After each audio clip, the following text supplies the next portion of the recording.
तर आम्हाला करायची होती आज बाजरी, म्हणून आम्ही चाललो होतो शेतात बाजरी काढण्यासाठी. तर खूप माणसं घेतली होती बाजरी काढण्यासाठी आणि छान प्रकारे बाजरी काढली आणि 2-3 दिवस वाळून दिली. नंतर वेदाचे पप्पा आले होते पुण्यावरून आम्हाला मदत करण्यासाठी आणि मग 4थ्या दिवशी आम्ही कणस गोळा करून 5व्या दिवशी बाजरी करायला घेतली होती.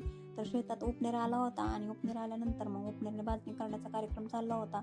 उपनेरमध्ये खूप छान प्रकारे बाजरी झाली. बाजरी झाल्यानंतर आम्हाला शेतात 2 उंदराचे पिल्लू देखील सापडले होते.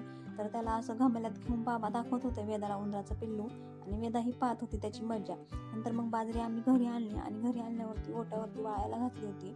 वाळायला घातल्यानंतर वेदा बाजरीत खेळत होती, खूप छान प्रकारे फेकत होती इकडे तिकडे अशी घेऊन बाजरी. आणि नंतर मग तिथे काही जागा होत नव्हती, म्हणून मग आम्ही वरच्या खोलीत देखील बाजरी सुकायला घातली होती. बाजरी सुकायला घालून झाल्यावरती मग दुसऱ्या दिवशी वेदाच्या पप्पांना जायचं होतं पुण्याला परत. तर ती पप्पांना कधीच असं आनंदाने बाय करत नाही, ह्यावेळेस तिने खूप छान प्रकारे त्यांना बाय केला. आणि नंतर वेदाचे काका देखील आले होते वेदाला भेटायला आणि त्यांनाही तिने खूप छान बाय केला. चला भेटूयात आपण नेक्स्ट व्हिडिओ.